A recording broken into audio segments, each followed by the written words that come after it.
Welcome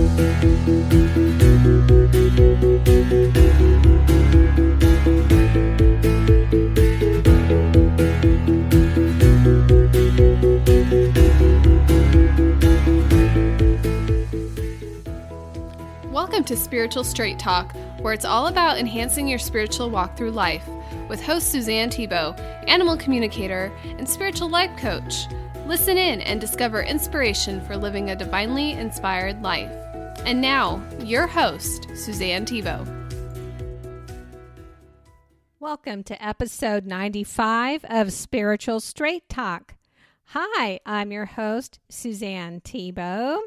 And today we're discussing kindness changes lives. Human beings have an innate need to feel loved and to love and care for others. It's built inside our DNA to want human connections. Feeling loved and cared for provides us with feelings of security and self-worth.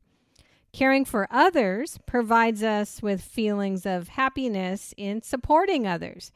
Caring is an extension of the love you hold inside. Is it possible to care too much? It feels good to help others, but that can also be a source of stress and overwhelm. This is what I recently experienced as a Red Cross shelter volunteer. I volunteered as a shelter worker at the McKinney Fire in Northern California. This was a 2-week commitment with 12-hour work days and 1 day off. California wildfires are a yearly event due to our years of drought.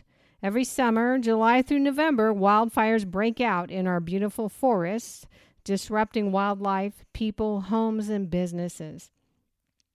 I volunteer with Red Cross because their mission is a part of my own life's mission to help others relieve suffering through compassionate care in times of need. This was my first experience working as a shelter associate. I was working the front registration desk, doing intake of clients, those who had to evacuate the McKinney Fire area. I naively began working and quickly became highly stressed out and overwhelmed. I had made the wrong assumption that those who had to evacuate and stay in a shelter were evacuating from a home of some sort, such as a house, a cabin, a mobile home, or a trailer. Well, it turns out that the Red Cross has a policy that everyone is welcome in the shelter. A vast majority of those seeking help in the shelter were homeless. They lived in the forest and did not have to evacuate, but there were also many homeless people from the town where the shelter was located, which was not even under evacuation. It was stressful because I was encountering mental illness and drug use that was influencing how the evacuees were behaving. I learned there is a large population of people who reject traditional society and choose to live in the forests of California. When a shelter opens up, those homeless people come to experience shelter and food for a short period of time as a respite from the wilderness. This was a true revelation for me. I had the pleasure of meeting many interesting people who were kind and enjoyed sharing their life stories. I met people who knew their homes were destroyed by fire, met homeless people just needing kindness, met elderly people who enjoyed talking with someone, met the mentally ill and drug users who were struggling.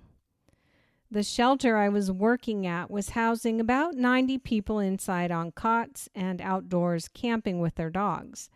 When you're sheltering a lot of people with high anxiety levels due to the fire, plus mental illness, issues naturally arise. Those who are mentally ill or using drugs are highly volatile in how they react to different situations. So this worsened my own stress levels as I felt inadequate to support them. I had made a decision to simply express love, caring, and kindness to everyone, regardless of their life situation. Amazingly, I watched love change people's perspectives. I became a vessel for God's love to express through. People experienced this love, and I watched them become calmer and friendlier. It was beautiful to behold. All people need is kindness. In all of my giving, however, I noticed I was becoming physically and mentally exhausted.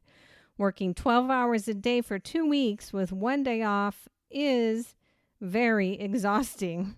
I encountered many problems to deal with, which made me mentally exhausted too. I became off balance in my trying to care for those in need and care for myself. The day off I had was in the middle of the 2-week shift. This gave me time for some self-care. I was able to write down my frustrations and relax, and I watched old musical movies like Singing in the Rain. This 2-week volunteer experience was a huge growth moment for me spiritually. I realized why Red Cross asks its volunteers to work a 2-week shift. It's for the people in the shelter.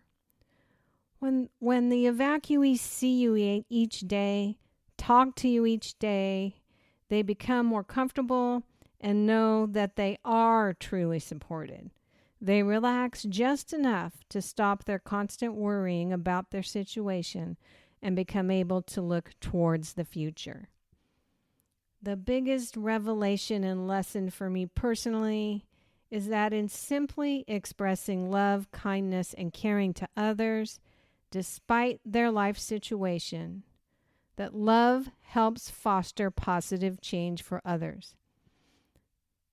The homeless realize not everyone in society is a jerk or out to get them.